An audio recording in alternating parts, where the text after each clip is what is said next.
तो इसमें हमें वायरिंग करने के लिए फेज और न्यूट्रल की वायरिंग करनी है। तो हम इसमें पहले फेज की वायरिंग कर लेते हैं। तो इस तरह से वायर लेना है हमें।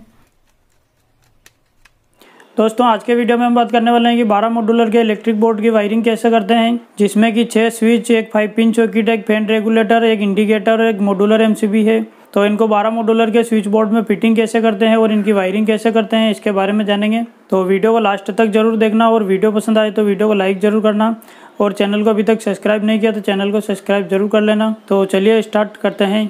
तो दोस्तों यह है 12 मॉड्यूलर का इलेक्ट्रिक बोर्ड, जिसमें फिटिंग करना है हमें 6 स्विच, एक 5 पिन सॉकेट, एक इंडिकेटर और एक मॉड्यूलर एमसीबी और एक फैन रेगुलेटर, जिन्हें कि हमें फिटिंग करना है।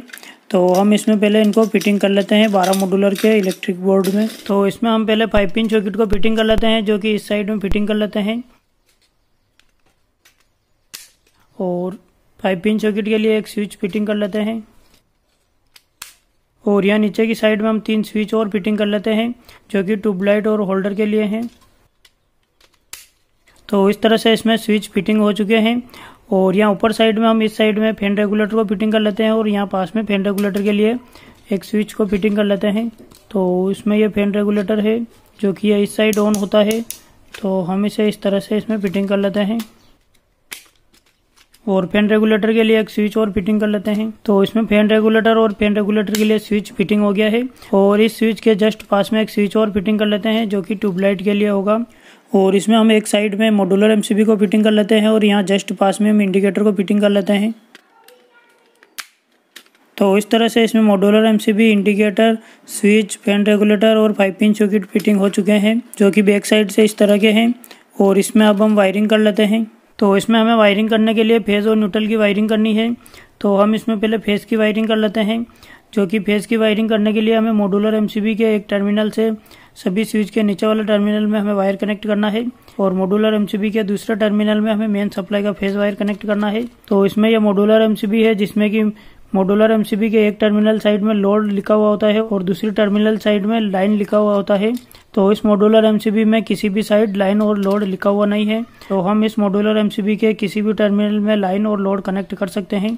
तो हम इस मॉड्यूलर एमसीबी के नीचे वाला टर्मिनल से मेन सप्लाई का फेज वायर कनेक्ट करेंगे और ऊपर साइड वाला टर्मिनल से सभी स्विच के नीचे वाला टर्मिनल में फेज का वायर कनेक्ट करेंगे, और जो कि हम मॉड्यूलर एमसीबी के ऊपर साइड टर्मिनल से ही कनेक्ट कर लेते हैं। तो इस तरह से वायर लेना है हमें। और इस वायर के दूसरे सिरे को हम इंडिकेटर के ऊपर वाला टर्मिनल से कनेक्ट कर लेते हैं। यहाँ से हम सभी स्विच के नीचे वाला टर्मिनल से वायर कनेक्ट कर लेते हैं। इसमें स्विच में ये 3 टर्मिनल दिख रहे हैं, जिसमें से 2 ही टर्मिनल है। एक ऊपर वाला टर्मिनल है और एक ये बीच में टर्मिनल है। ये नीचे वाला टर्मिनल नहीं है, ये ऐसे ही है। तो इसमें 2 ही टर्मिनल है, एक ऊपर वाला और एक ये नीचे वाला टर्मिनल है। तो हम इसमें इंडिकेटर से इन दोनों टर्मिनल से वायर कनेक्ट कर लेते हैं।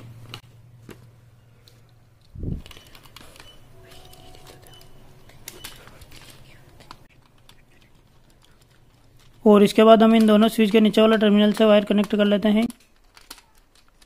तो हमें इस तरह से वायर लेना है। इन दोनों स्विच से बराबर वायर निकाल लेना है।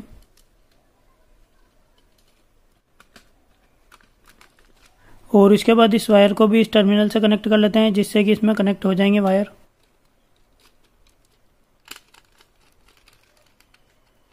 तो इस तरह से कनेक्ट हो चुका है यह। और उसके बाद हमें इस वायर के दूसरे सिरे को इन चारों स्विच के नीचे वाला टर्मिनल से कनेक्ट करना है। तो हम इसमें और वायर जोड़ के सभी स्विच के नीचे वाला टर्मिनल से वायर कनेक्ट कर लेते हैं। तो इसमें इस तरह से वायर को छिल दिया है और इसमें चारों स्विच के नीचे वाला टर्मिनल से कनेक्ट कर लेते हैं इन वायर को।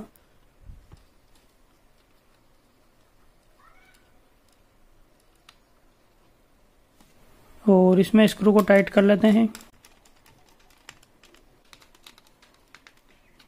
और इसमें यह एक्स्ट्रा निकला हुआ वायर है, इसे काट लेते हैं यहाँ से।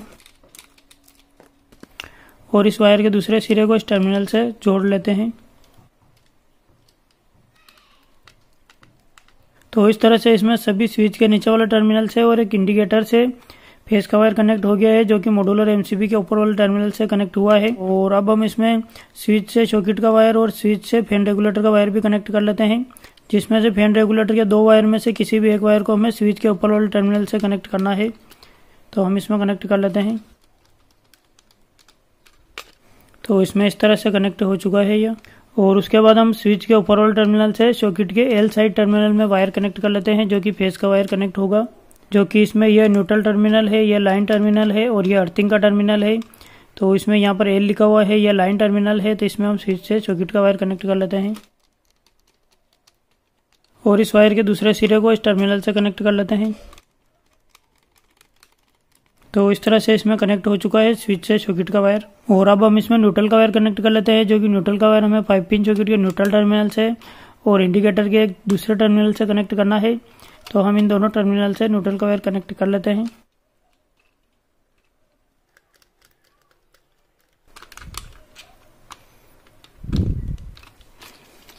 और इस वायर के दूसरे सिरे को 5 पिन सॉकेट के न्यूट्रल टर्मिनल से कनेक्ट कर लेते हैं।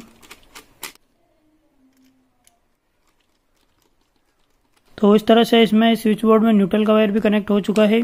और इसमें 4 स्विच और हैं, जो कि एक स्विच यह है और 3 स्विच यह है। तो इन चारों स्विच से हमें 2 होल्डर और 2 ट्यूबलाइट का वायर कनेक्ट करना है, जिसमें कि हम 2 होल्डर के एक एक वायर को इन दोनों स्विच से कनेक्ट करते हैं और दोनों होल्डर में एक एक वायर न्यूट्रल का देना होता है, जो कि हमें न्यूट्रल वायर डायरेक्ट देना होता है। और ट्यूबलाइट में भी 2 वायर होते हैं, जिसमें से हमें एक वायर स्विच से देना होता है और दूसरा वायर न्यूट्रल से डायरेक्ट देना होता है। और इसमें यह स्विच है, जो कि सीलिंग फैन का स्विच है, जो कि फैन रेगुलेटर से कनेक्ट है। और फैन रेगुलेटर का जो ये दूसरा वायर है, इस वायर को हमें सीलिंग फैन के एक टर्मिनल से कनेक्ट करना है और सीलिंग फैन में हमें न्यूट्रल का वायर डायरेक्ट देना होता है। तो इस तरह से हम सीलिंग फैन में भी वायर कनेक्ट कर सकते हैं। और 5 पिन सॉकेट में फेज और न्यूट्रल का वायर कनेक्ट हो चुका है। और अब हमें इसमें मेन सप्लाई का फेज और न्यूट्रल का वायर कनेक्ट करना है। तो हमें इसमें फेज का वायर मॉड्यूलर एमसीबी के एक नीचे वाला टर्मिनल से कनेक्ट करना है। तो जैसे हम इसमें मॉड्यूलर एमसीबी को ऑन करते हैं, तो इसमें इस स्विच बोर्ड में सप्लाई ऑन हो जाती है और मॉड्यूलर एमसीबी को बंद करके स्विच बोर्ड की हम सप्लाई को ऑफ कर सकते हैं। और न्यूट्रल का वायर डायरेक्ट देना होता है, तो हमें इसमें इंडिकेटर के एक टर्मिनल से और 5 पिन सॉकेट के न्यूट्रल टर्मिनल से हमें न्यूट्रल का वायर डायरेक्ट देना है। तो हम इन दोनों टर्मिनल में से किसी भी एक टर्मिनल में न्यूट्रल का वायर जोड़ सकते हैं। तो हम इसमें 5 पिन सॉकेट के न्यूट्रल टर्मिनल से वायर को जोड़ लेते हैं। तो इसमें यह 2 वायर हैं, जिनमें से रेड वायर फेज का है और ब्लैक वायर न्यूट्रल का है। तो हम इसमें फेज वायर को मॉड्यूलर एमसीबी के एक टर्मिनल से कनेक्ट कर लेते हैं। तो इस तरह से इसमें कनेक्ट हो चुका है। और न्यूट्रल के वायर को हम इस टर्मिनल से कनेक्ट कर लेते हैं, जो कि 5 पिन सॉकेट का न्यूट्रल टर्मिनल है। तो इस तरह से इसमें मेन सप्लाई का फेज का वायर और न्यूट्रल का वायर भी कनेक्ट हो चुका है। तो इस तरह से इसमें स्विच बोर्ड में फेज और न्यूट्रल की वायरिंग भी कंप्लीट हो गई है और फेज और न्यूट्रल का वायर भी कनेक्ट हो चुका है। तो इस तरह से आप खुद भी इलेक्ट्रिक बोर्ड की वायरिंग कर सकते हैं, स्विच और सॉकेट को फिटिंग कर सकते हैं और उनमें फेज और न्यूट्रल का वायर कनेक्ट कर सकते हैं। और न्यूट्रल का वायर सभी उपकरण में डायरेक्ट ही कनेक्ट होता है। तो आज के वीडियो में इतना ही। और इससे रिलेटेड या इलेक्ट्रिकल से संबंधित और भी कुछ पूछना हो तो आप मुझे कमेंट करके ज़रूर पूछ लेना।